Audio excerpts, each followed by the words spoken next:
Carmina Weigert.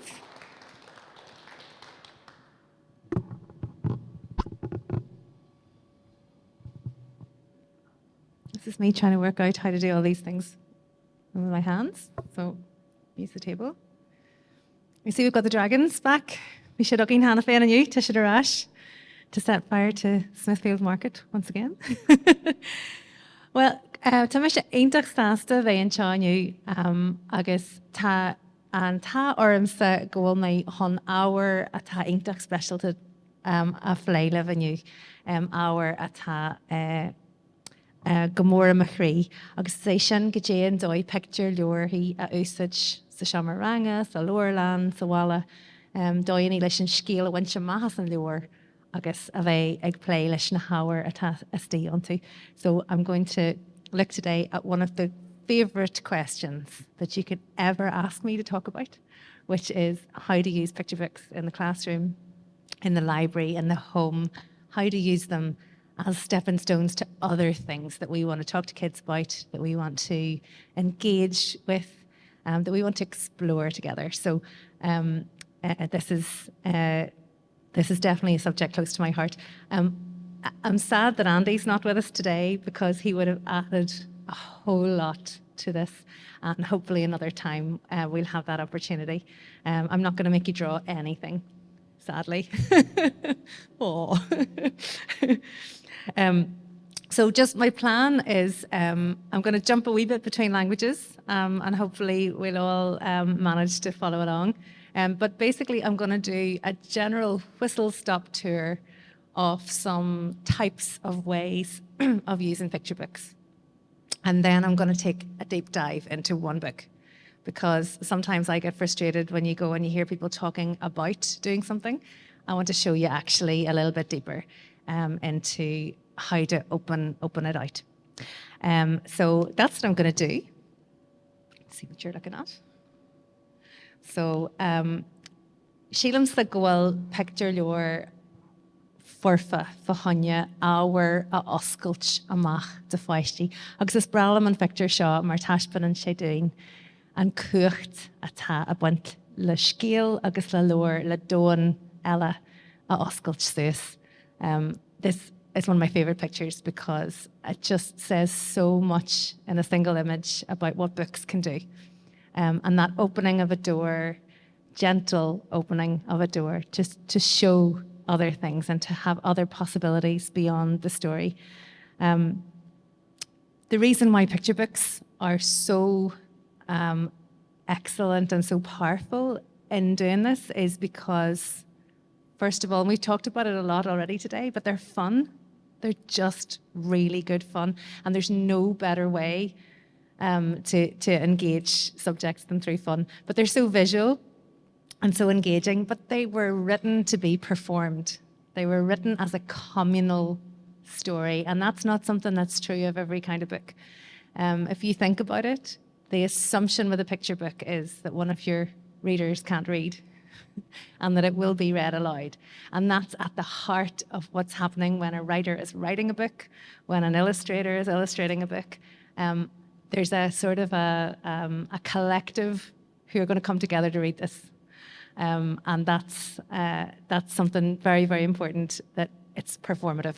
And so that makes it just tailor-made for the classroom, for the library, for all of those times where you want a springboard into things. And this is another one I love. Just that, again, I suppose it's a different representation of the same idea. But the thing I wanted to say here is that picture books are not just for little people.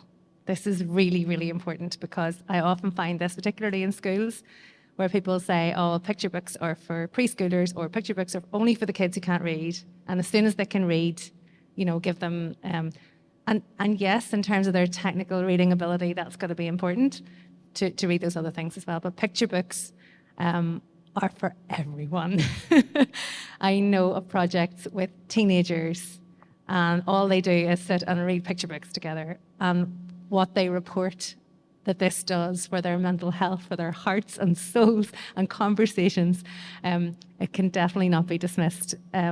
Tishid for Hanya Gahish, August ta Kudge war a sea onto doing like Don Leor fast, Don Leor og, August Don Kadri, other and Virch, August the Shan Milchina Tauta. But there's something else about picture books, and it's really obvious, but just the visual nature of storytelling. It's something that we're really, really good at as kids.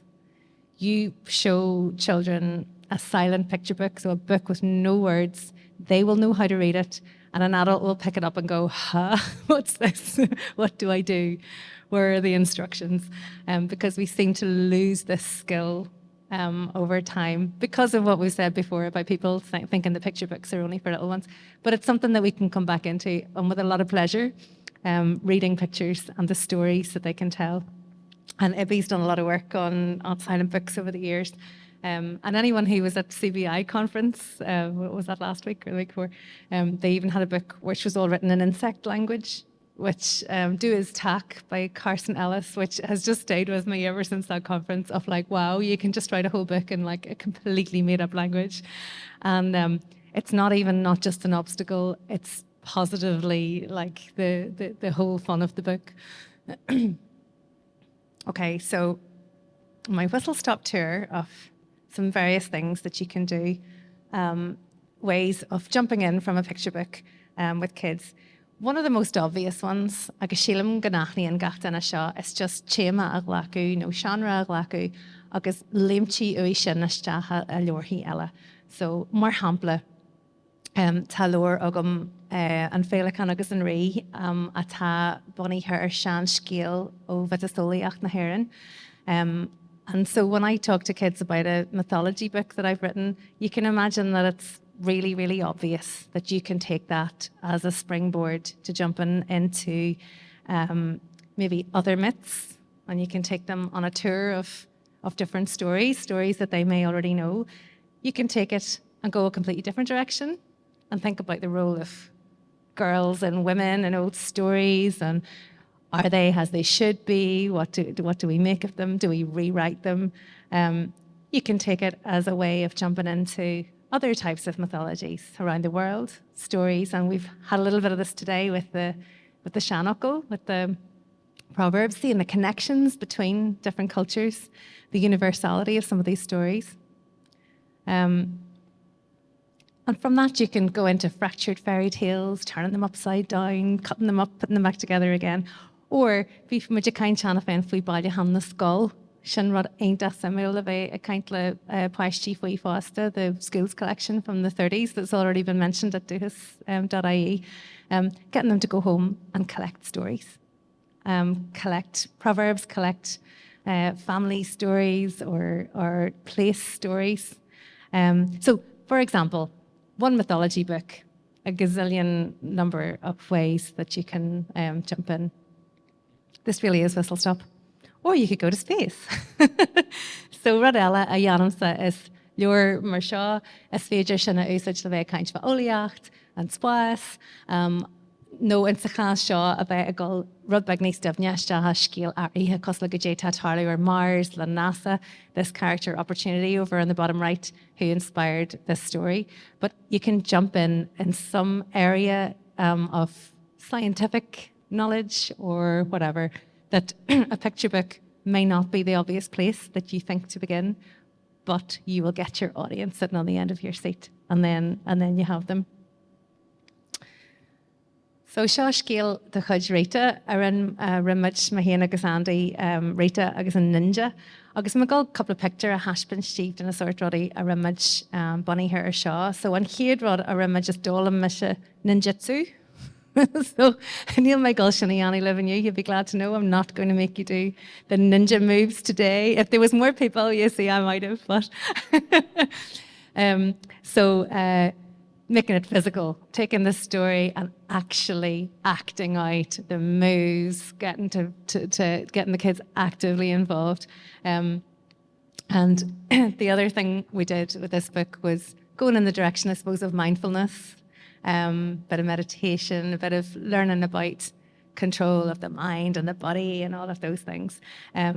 We also had chopstick challenges, you name it. But I suppose what I want to show you is it can just go into any area, whatever you need to do, whatever you need the portal into, the picture books can be the way to do it. It's quite unnerving when you turn around and see yourself. Okay, so whistle-stop tours. That was just themes, like taking the theme and just running with it. Another really obvious one that loads of people will also get to themselves is just scríbhneoireacht, sprágadh an scríbhneoireachta. So má ghlachan tú scéal agus an sin léman tú isteach tegan uí sin le iad le scríú agus scéalta hain. If I could offer a couple of pieces of advice on this, there are two extreme approaches that I see a lot that don't work so well with kids. One is to be so wide open that you read a story and then you say, now, here's a page, everybody write a story. So I know that you probably already know this, but that is something that fills even the prolific writer with terror. Here's a page, write a story. That's not how the creative process tends to work. And then the other extreme is when it's so over-specific, and that's something you see an awful lot as well, that people say, no, we're going to write this exact story, and you're going to begin it like this, and it's going to go here, and it's going to end up there. So what you're aiming for is somewhere that's got enough of a hook, just enough of a hook, but leaves it open. So, for example, you could be writing dragons. You could be writing snow or knitting or whatever it is that's in a story, just an element, a thing, something that gives you something to hold on to, but that leaves enough space. Or you can take a particular character in the story's point of view or turn a story upside down, that kind of thing. Ach rud amháin a fuair me se agus sílam go seo tábhachta nuair táid a comadreacht is gnáithní imid go bhfuil páistí an nachhfuil moínach agus iad ag scríú, like go check níl moínach na foclaí a scríú síos. And separating, for some kids, separating story making from technical writing is the golden opportunity. So those kids have stories, sometimes more stories than the kids who are really good at writing and spelling and have the best handwriting. So taking a verbal approach can be just the most, it's really natural once you get used to doing it, but that's more like what writing stories actually is like. It's something you do in your head first. You don't start by writing and working out what's going to happen. Well, I don't. Maybe some people do. But a brainstorm, a verbal session on making a story can be really helpful. And then my only other wee tip in terms of using stories for writing prompts is just to use props. It's just, I don't know why, but it just always works with kids. So I was going to bring my dragon eggs, but a couple of the drawing pins have fallen out of the top of one of them, and I thought, yes, you'll just know that they're not real. But having a prompt, like something they can pass around and handle, it allows that space, that time to think, oh my goodness, what if this, what if that? So sometimes I would use a prop like this and we'll base the whole session around dragon eggs or whatever, but you can also have story prompts in a bowl or things that they can take out. I have one here with a magic lamp. You can hardly see the magic lamp because they're all pawing it. I think we found out that day that if there's lots of children, the genie doesn't come out. They're quite shy. But it's amazing what you could talk about wishes, but having a magic lamp that comes out of your bag at a strategic point in a session, it's kind of hard to overemphasize just what it does. For some reason with kids, it just brings them right there. But I'm putting this as an example that you don't necessarily need to have all sorts of fancy things. You don't need to have tortured your children into making dragon eggs. Whoops. It takes a lot of kids to put a lot of nail varnish on a lot of drawing pins to make it an egg. But this was a story session we did based on a picture book that had lots of vegetables in it. So we had vegetable stories. It was called the Story Patch. But it just shows you can kind of start with anything. But that physical, like rud a bheith agadar an tabla, rud gajigla, curn and gajlawa, codgy and shay, just comhór sin le iad a spragu ach fast le iad a haringte machas ober scola. Sin an rud gur rud ag an defriúil atá a gceist. This really is whistle stop this part. But conversation starters. This is, I think, my favourite thing about picture books. And it comes from that place of sitting, when it's in a home environment, sitting with children on your lap, the questions and the weird places you go, especially if you read the same story 100 million times, the things that they notice in the illustrations and the questions and the books we had at home where everybody got renamed, people they knew, and all these other, but the conversations that it can bring and the shared focus that it gives the adult and the child is just so precious. Tarly and Shaw Kumaich sa Shamaranga na Keshtina, just ma ear to na poisty Keshtina her in a agus cad aku kesht or be art, like whatever question they want. That's actually quite an interesting exercise, just seeing what bubbles up and what weird things they come out with. And it's art, there's no answers, and maybe that's part of the magic of it. But there's a very important thing that happens with books and children, which is that the characters are going through big feelings. They're going through fears. They're going through grief or shame or whatever things. I'm concentrating on the negative here, maybe, but many children who can't talk about those things, and where you can't go to those things, and maybe especially in a classroom setting or whatever, they can talk about these characters, and they'll be extremely eloquent at talking about what the characters are feeling when they can't talk about what they're feeling. And that is so, so precious in terms of opening those doors. I had the experience recently, actually it was Anya's Galore project where we had residencies in schools where you spent really a lot of time with the kids, like not just, shoot in, shoot out, but you had the time to really get to know them. And there was one of the reader books, the one with the genie, and it's really about sibling rivalry, but oh my God, the conversations.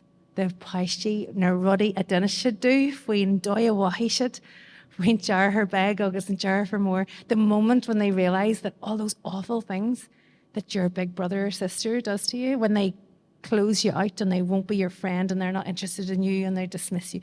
When they realised that, when they were telling you about how annoying their little brother and sister was and how they were always like getting in their way, the moment when they realised that they were on the two sides of the same thing, it was just like this penny literally dropping in the room and people going, oh, it was great, great fun. But those conversations, just taking a book and starting with the characters and ending up talking about your own experiences, it's Rudder leiche one leis na Gaelscoil na síle man sa cóheic sin an córa a hosnaíon na Leor agus iad a eile caint. Gur spragu mór cainte agus gur sin rud atá fear háhacht a doin fásta. I'm going to leave you the whistle stop bit with one wee picture. No, two wee pictures. This is something we did recently as well as part of Books Galore, but this is as simple as it gets. We just had reading parties. This was just like me going, what would I really like to do if I was in school? So we had popcorn, we had cushions, and we had books. I mean, that's it. But it's amazing how simple, but actually how radical that can be, to just say, do you know what we're going to do? We're just going to like have some fun and read some books. And there's no right book or wrong book. There's no, how you're supposed to interpret this or that or the other, but just let's have some fun and make some space for it. Okay, so I promised you that we would look at, I'm going to look at my watch. Okay, no, we're grand. To see, to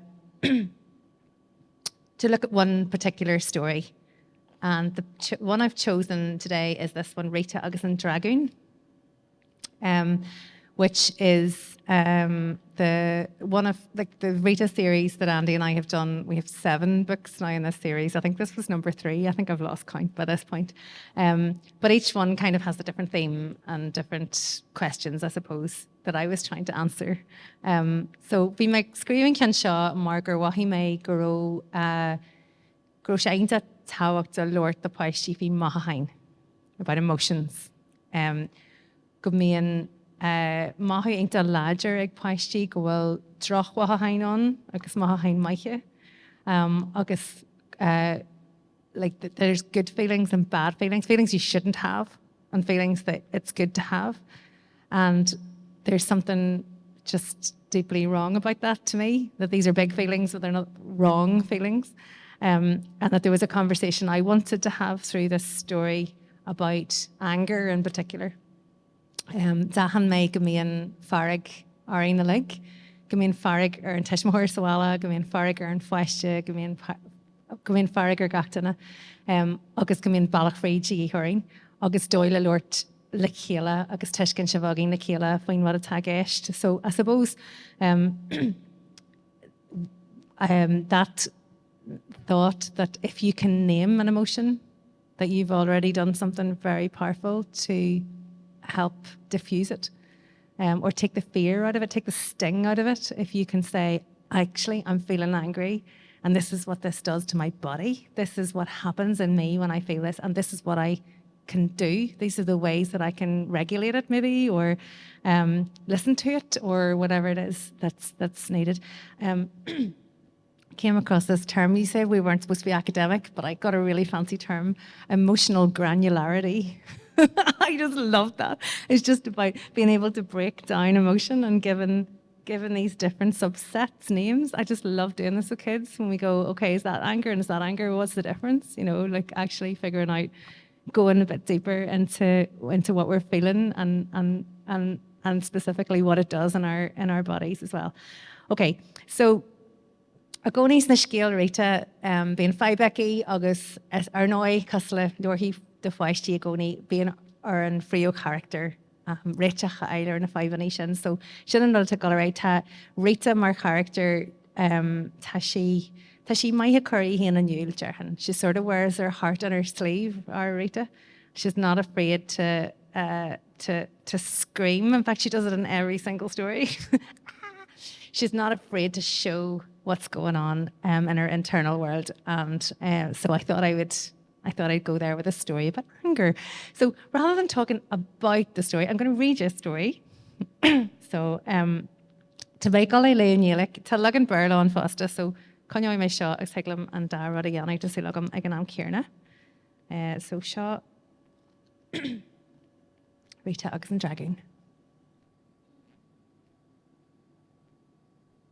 Seo Rita. I maybe don't need to translate that one. This is Rita.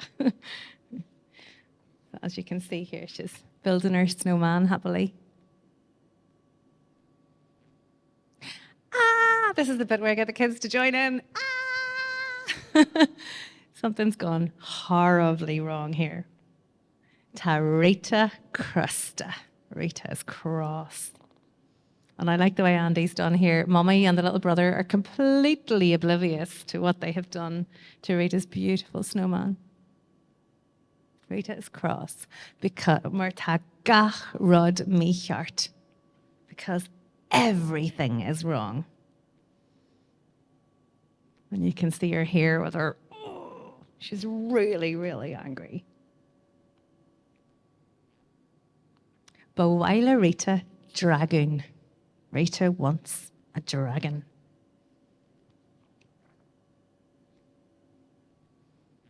Bíonn dragoon crusta cosala Rita. Dragons are cross, just like Rita.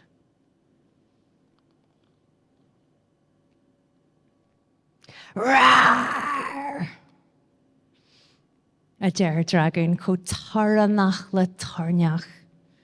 Rawr! Dragons roar, louder than thunder.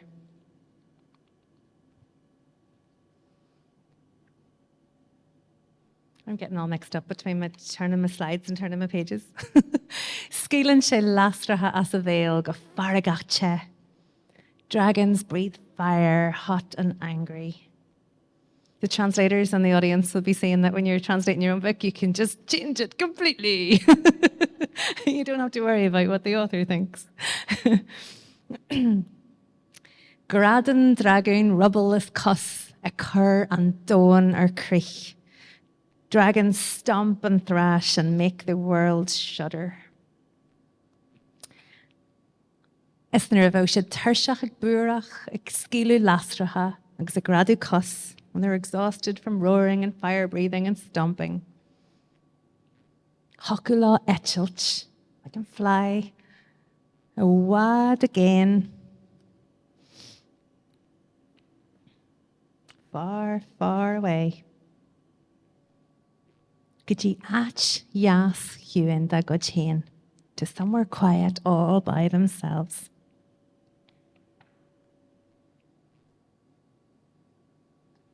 Agus haspanat rita da dragoon and doi le hanalu gomal finur gan chinny bí. Rita would show her dragon how to breathe, slow and cool with no fire. Ní skelet a dragoon lastra honey smo. A hoan laster veg vijach o am gechéle. Her dragon wouldn't breathe flames anymore. Or maybe just a tiny bit. Jan had shid Cora fwy na ruddy a harla. They'd talk about what had gone wrong. Nyadi had shid shees ga sawal chacholi. They could cuddle up safe and warm.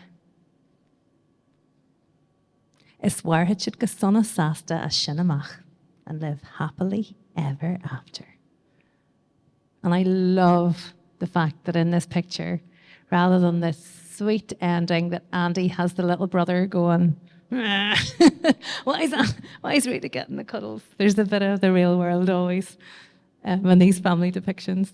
But that's the Rita Augustin Dragoon story.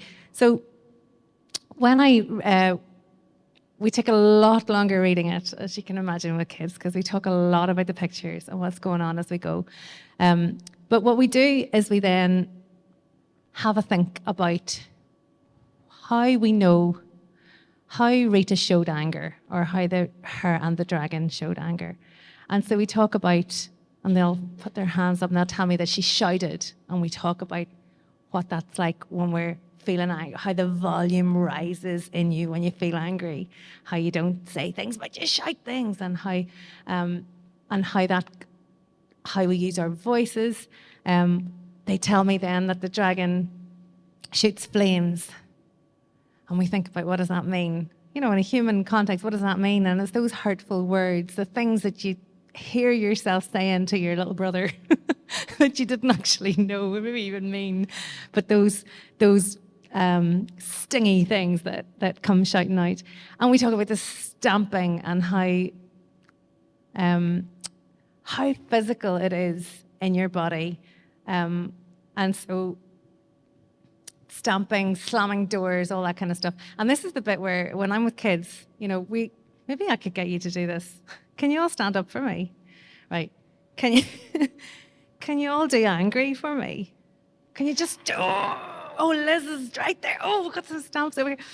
So do you notice the way, and this is just what we do together, you notice that everything tightens up, every muscle in your body. So the clenched hands, the clenched teeth, the jaw. And it's like there's every single part of you goes really, really, really tight. And so we talk that, you can sit down. We talk then about fight or flight and that instinct of where that might come from and what that is in your body, what's going on in your body. And we roar, we shout and we stomp our feet. It's actually extremely cathartic. But it's helpful to just look at anger when you're not feeling angry. Because when you're then feeling angry and you notice that you're clenching your jaw, you're aware of it in a different way. And as I say, that naming of it, that knowing of it, is something really helpful. So yeah, we growl like animals, and we the teachers don't know what's going on in my sessions. But then we talk about how she finds her way back in the story. So Gajana Ruddy a Yanan Shisha agus an Dragoon, no Yanan Shisha Lishan Dragoon, Lishan Doi I'll Arash. And maybe I'll test you. What does Rita do in the story? What does she do when she's she's at the worst? But what does she do after that to try and breathing is one she does. Okay, so then we talk about how you're breathing, how you can control your breathing, and we actually do a breathing session together at the end, a balloon breathing, where you blow into so your hands are like a balloon. And you take a big breath and you blow up this balloon breath by breath, and we do that together. And when your balloon is fully fully blown up, you let it go. And so that's a really fun thing to do together. But we talk about how your breath feels when you're angry, how you can control your breathing. Is there anything else she did? This is terrible testing adults because the kids are all like, so she got offside. So that was the first thing she did, was that flying away on the dragon, removing yourself from the situation that's making you angry, finding a quiet place and somewhere where you can just actually get a little bit of headspace. I find this is important to tell the adults as well, to just remove yourself. And so we talk about places in your house where you can go when you're feeling really cross. You can go to your bed. You can go down the back of the sofa. Like, kids have such funny places. They know this instinctively. Behind the curtain, it's somewhere enclosed, isn't it? And that cave that she goes to. And to think about just somewhere where you can, first of all, get out of the fire, if you like. So we talk about that. We talk about breathing. Then we talk about comfort. You see that bit where she lights the fire with the dragon? What nice thing you can do for yourself if you're feeling really, really angry. Because what happens is people start lacerating themselves. Even kids do this. They start getting cross with themselves for being cross and all snarled up on it. And you say, no, be kind to yourself. What can you do? So she has a little fire. Is there a blanket? Do you have a cuddly toy, a cup of tea? Is there a nice place where you can go? Because this is gonna help you. A little bit of kindness to yourself. And then they talk about it. So who can you talk to? And so we talk about it depends who's made you angry. You don't want to talk to Mummy when she's the problem. You don't want to talk to But actually, if you don't have anybody to talk to, we do that as well. Teddies, pets, just writing it out, anything at all. Just what the importance of giving words to what you're feeling. No judgment, no right or wrong. I feel angry because. And then at the end, obviously, they have touch and cuddles, reconciliation, how to find your way back, I suppose. But so they're kind of deep discussions, but because we talk about them in the context of dragons and snowmen and whatever, it's something that we keep light. But I think I find anyway that it's always a really lovely conversation to have. Right, I have a game that I would like to play with you, which we always do in schools in this session. I don't know, dyna tati a kaint le pastí, bíonn siad a gairí is a curna lá is suas, bíonn siad like bíonn a sugat go siad lat, agus le daoine fast in bíonn a sugat marí. Okay, so when you might trail us seo. I have these feelings flashcards, but that's just me being flash because I was going to use them a lot. You can make this up with like stick figures and pictures off the internet or whatever you want. But all this is, it's like charades. Well, I play it like charades, but it's just a feeling on each one. And then the kids have to act out the feeling and everybody else has to guess what it is they're feeling, okay? There's a couple of heads going down. Have I got any volunteers? If not, I will just do them myself because I have no shame. Do I have any volunteers? Yeah, Jane, okay, you. Okay, and these are like, okay, so I'm going to show Jane, right? And then Tash, Johnny, Tussashin. Okay, so you show this, and we'll see, here, you've seen it now, I'm going to hide it, okay? And then we'll see if anybody can guess what Jane's showing us. What's Jane feeling? Get Jane Mahahan show. Lawas. Worried. Worried, okay, so worried. It's very like worried. Worried involves, I think, this thing, but maybe more thinking about something in particular. But what Jane's showing is maybe, hands up. Shy. Well done, Liz. Are you feeling shy, Jane? Yeah. Now, I want everybody to give me shy, okay? Because this is really important. If you can act out the thing in your body, it tells you an awful lot about this emotion, okay? So when you feel shy, you're trying to hide, I think. You don't want to be seen. So you make yourself small. Everybody's done it. You've crouched your body. You've put your head down.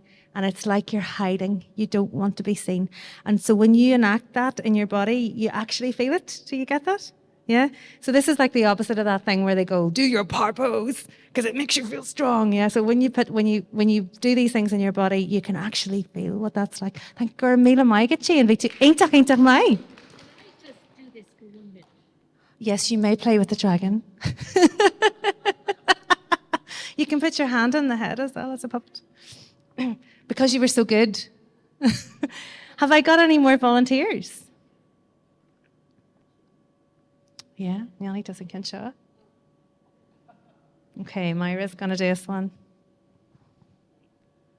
Any thoughts? Forward. Hi, who? Do you know what that is in Irish? Do Deutsche. Lajana is boring. Do Deutsche. What do Deutsche, Myra? Ta.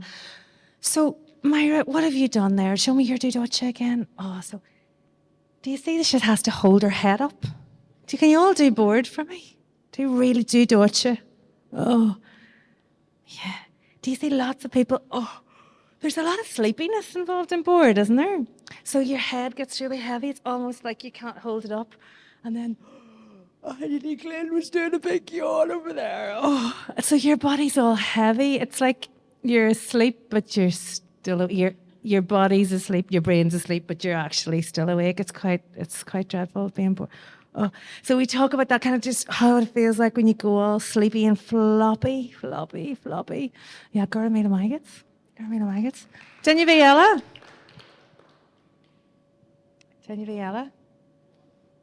Oh, and you Glen, my who. Shotgun Jacker. Okay, this is a hard one. Oh, she's making me feel sad. Anyone I haven't heard from yet, children? Bronach. So this one's very connected to Bronach. Bronach means sad. So Anya is definitely feeling Bronach. There's lots of Bronach in there, but this is something a wee bit else. She ashamed? Are you ashamed? Well, Naira art Anya ta. Okay, so, and it's different from, oh, Louis Dragon. Oh, but that was very beautifully acted because I actually really felt that. Can everybody give me ashamed?